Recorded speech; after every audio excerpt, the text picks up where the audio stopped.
Today's AskReddit post. What do you consider a huge waste of money? Oh boy, this is gonna be a good one. Let's get started. Using a traditional funeral service when you die, getting embalmed and all that. Just kick some dirt on me and keep it moving. Seriously, what are they trying to preserve me for? Throw me in a hole or put me on a pyre and call it good. When I'm dead, just put me in the trash. Danny DeVito. Danny is Frank Reynolds. I'm not gonna put on airs just because we got company. Starbucks. I work at one and kinda feel bad when I realize that people who come in every day for the same drink and food item are spending almost $100 a week on stuff that literally is maybe worth a 15th of what they pay for. Especially considering that baristas get all their drinks for free. I'm always saying to myself, damn, this tiny ass drink is $5, right? Double quotation mark. I thought the same thing about some girls in high school that would bring an $8 Starbucks drink to first period every day. I'm just adding up the cost. Pretty sure the one worked her part-time job just to pay for her Starbucks addiction and gas money for the brand new car her parents bought her. But like goddamn. $1,440. $8 x 180 school days give take. $0. Dad's credit card. College textbooks. Man, that industry is so crazy. Hundreds of dollars for a book that you might use for a semester or two. I bought into it my first semester at college. Then I got smart and either found them online or took advantage of some of my professors who were kind enough to leave a couple of copies on reserve at the library for people to use. I once had a professor who assigned us one of the books he had written as a required text for the course. He brought a letter from the publisher detailing the royalties he received from each copy, and paid everyone in cash that brought in their copies. He was the best. Yeah, my fluids prof wrote a textbook, then self-published so he could sell them at cost. It is by far one of the best textbooks I've ever used. And he included bitmojies of himself saying sarcastic haikus which he wrote either about the material or campus life. It was like $20 and I've kept it partially because it'll serve as good reference for my career, and partially because of the damn haikus. That made me really happy. I can just imagine the type of professor to do something like that, and it's great. The type who carries a bag of plush Kirby characters to class, spots sleeping students, and carefully places a Kirby under their head without waking them. It was quite a class. Donating to Kylie Jenner fund to make her a billionaire. Why? Seriously? Can we make one of these for me? Shit, it'd be happy for $1,000. That would more or less solve all my problems at the moment. Here you go. $1,000. You demand. Pagliacci. Buying add-ons in freemium games. Cable. You're basically paying for commercials. I haven't had cable in almost 10 years. My mom pays for Netflix and I pay for Disney Plus and we share both. I don't understand why anyone still has cable. I just flip through the channels for hours with it. Half the reason is sports. The only reason I have cable is for college football and college basketball. You do it up. Stupid MLB blackout makes it impossible to get baseball in my city in any other legal way.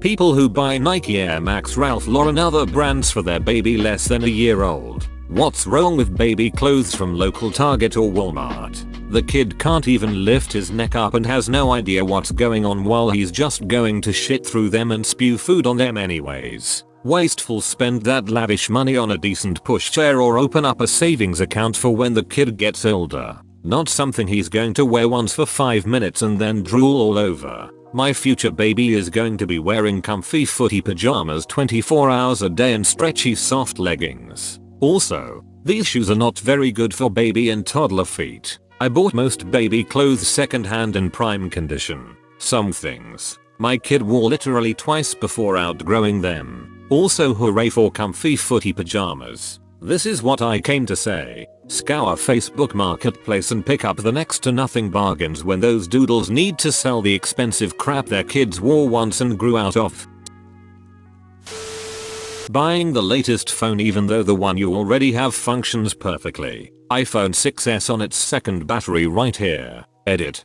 Thanks for the silver, kind stranger. During the third battery replacement I accidentally ripped one of the display ribbons on my 6S. Also the glass had a tiny crack because my girlfriend knocked the phone out of my hand while turning around to read the bus stop schedule. It had gotten slow, and I'm a very extensive smartphone user, so I retired it and bought the 11. 6S was a great phone. I loved using it. I still have it. I gave the unused battery and my salvaged charging port to my friend's dad, who still uses his 6S. Funny thing, I never break stuff from clients or when fixing stuff for friends. Only my own stuff.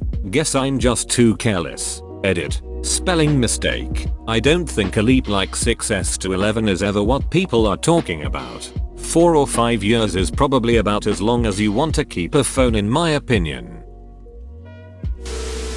Penis enlargement pills. Bro, if you got a tiny dick, you got a tiny dick.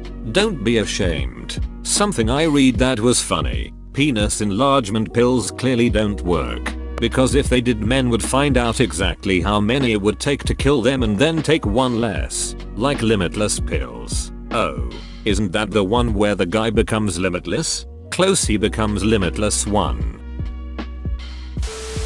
Eating. It costs so much, but I want to eat all the time. I felt that, even following all the proper tips for saving money on food, such as eating at home, cooking in larger quantities and consuming the leftovers, buying non-perishables, buying off brands, etc. I still drop a few hundred a month on just myself. I'm not even feeding a family. If I didn't have to eat, I'd save literally thousands of dollars a year. Doesn't seem like a sound long-term plan, but I guess I could just stop eating and I'd be able to save so much money for the rest of my life. Edit. Lot of questions about where I am. I'm in the US. In Kansas City, a relatively low cost of living area as far as major cities go. Existing is expensive. Microtransactions in video games. People just blow hundreds of dollars on a game that could be dead in a year. People put so much money in FIFA points for FIFA Ultimate Team. It literally lasts a year because next year, you get the new FIFA and start from zero. If they wanted to make a fair game and not just a ton of money, they could easily just release DLC with the new players every year, and release a new game every 5 years with better graphics and whatever else they usually change. But people are buying it, so why bother? A downside to that is after the first 2 years, everyone has the best Ultimate Team, meaning there's no point in being excited for new cards releasing or building your team. If they were to do this, they would have to implement a system where there are different online tournaments with different themes, and a limitation to how good your players can be and what kind of squad you can play with, just like in SBCs. Do seasons like in Diablo 3 for example. Everyone starts a new Sava game from zero. Play well and you get unique rewards for participating. Wedding ducking. Anything. Fucking everything is 200-500% more expensive when you slap wedding on it. Wedding photographer, wedding florist, wedding venue, wedding duck. Think a photographer costs a few $100s to maybe $1,000 for a few hours. Try multiple thousands. Flowers, a few hundreds. Try over $1,000. Diamond ring, UHH maybe $5k, yeah, until you hit 1 carat. Don't you love this girl? She wants a 1 carat diamond. Oh, now it's $10k. And you get to buy the wedding band. Weddings. Fuck weddings. Edit. Thanks for the platinum. Literally my first award. Some people want a marriage and some people want a wedding. Personally, I want a wife.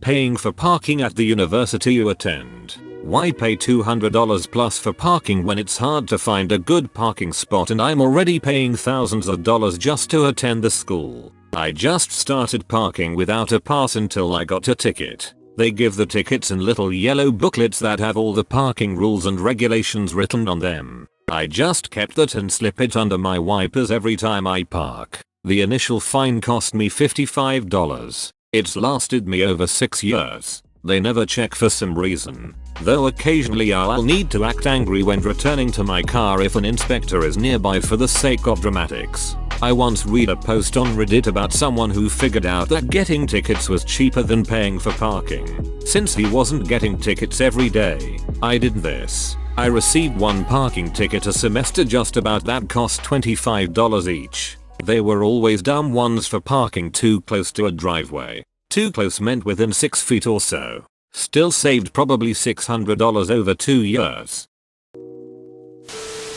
Diamonds. The money my wife and I saved on her engagement ring by going with a moissanite stone allowed us to get a much more elegant and interesting band. Nobody can tell the difference, and it's much more personal to the both of us, seeing as how she got to pick out each and every design element for a fraction of the price. We even bought our tungsten wedding bands on Amazon for like $30 a pop and got some great designs that would have cost several hundred from a jeweler's. My wife got me a tungsten ring as well, but I still mostly wear a silicone band because I don't want to have to constantly take it off when I exercise. No worries. I've been considering picking one up because I've taken up woodworking like every other bored asshole in lockdown. Wear what works and wear what's comfortable. It's simply not worth the status that the people who matter don't care about. Any brand of silicone you'd recommend? Not so much comfortable as not degloving a finger. Never wear real rings in a shop. Pay to win games. Buying a new car. If you buy a 1-year-old car, you can almost knock off a fifth of the price. If you are thinking of buying a new car, it's worth just calculating the first 2 years depreciation, dividing it by 100, and asking this question.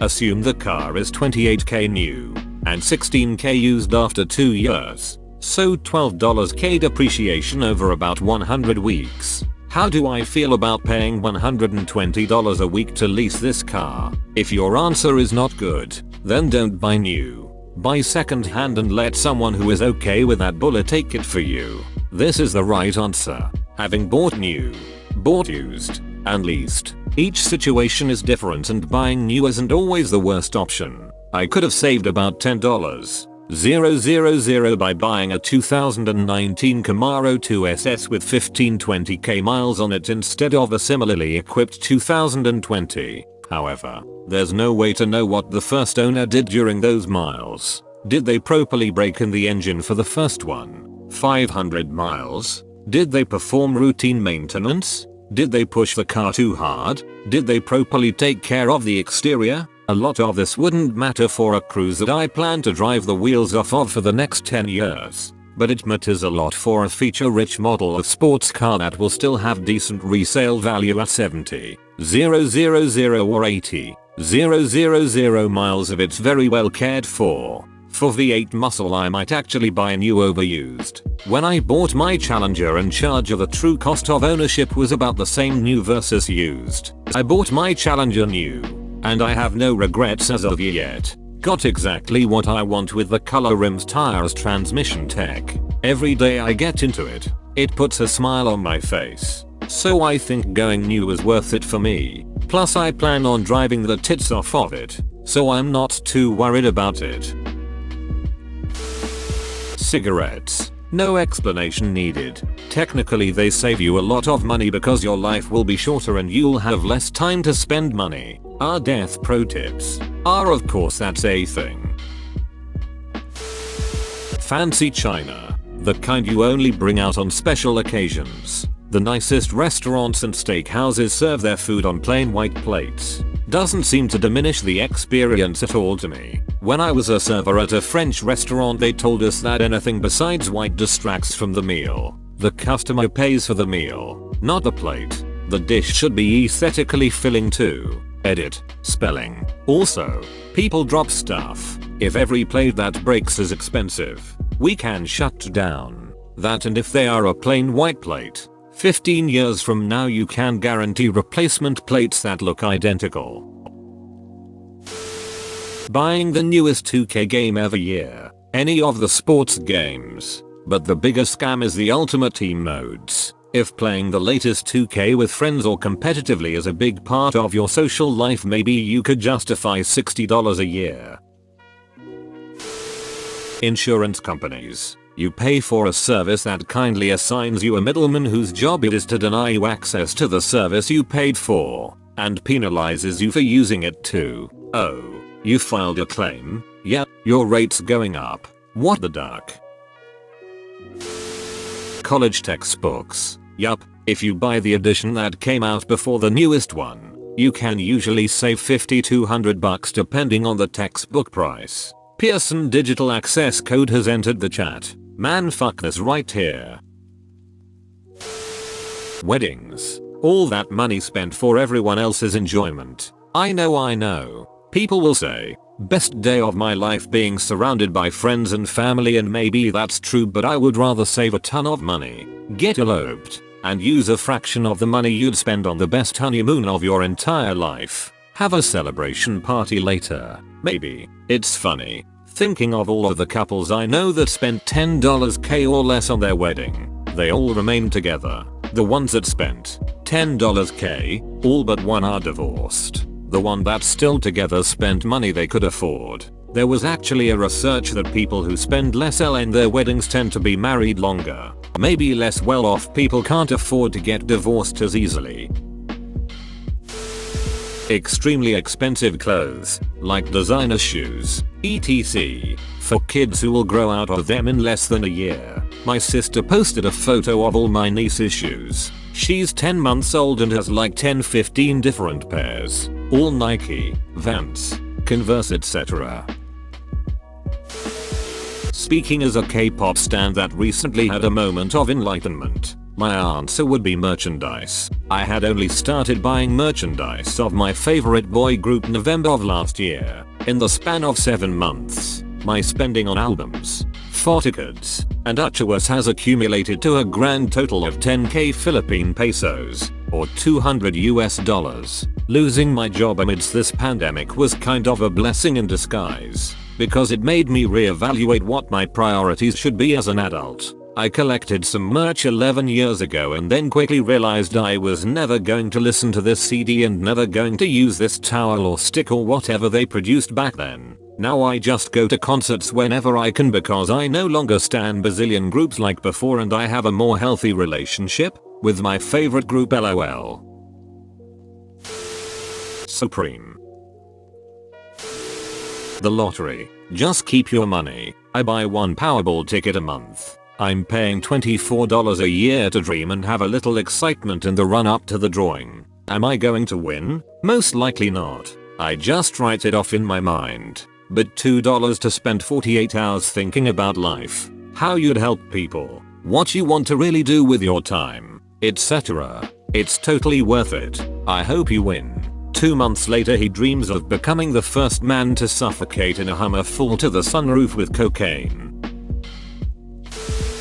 Bras. Not your cute ass Victoria's Secret ones. Ones that hold these 52-year-old bitches up. Like $25-30 a side. Hahaha, at $25-30 a side. I do not understand why they are so expensive considering how little material they need to make them. There's not much material, but there is lots of detail and different sections. They are quite complicated to make compared to something like a t-shirt. Yep, you are right. I still think they are marked up way too much, but I was definitely oversimplifying their material, lol. As someone who makes bras, they're justifiably expensive. They're quite complicated to make and the materials are much more expensive than the materials you need to make a t-shirt. So material costs could be the same as a simple tee, or more depending on the bra. They need to be manufactured in a much greater variety of sizes and proportions than any other piece of clothing, which makes production more expensive because it can't be standardized to the same extent. In addition to that, they need to do much more work than a shirt does. Think support. And customers will also be more upset if part of a bra breaks than if they damage a shirt, more likely given the strain placed on a bra. Perhaps some are marked up beyond what's reasonable, but bras are much more expensive to make than most people realize. Bottled water. Honestly, this answer should be higher. Consumers pay higher unit costs for tap water placed into a sealed bottle than for gasoline. It's preposterous. Bottled water is at the very least filtered. There are legitimately places where tap water might be unsafe to drink, and it might be the only alternative. It's not common in the developed world, but it definitely exists. Laughs in German. Our tap water is better than the bottled one. Living. Becoming an adult is when your free to play game turns into pay to play. Pay whether you play or not. Bro, you actually watched the whole video. I'd give you a high five if I was a human. Make sure to click the like button and subscribe for more great content. See you next time.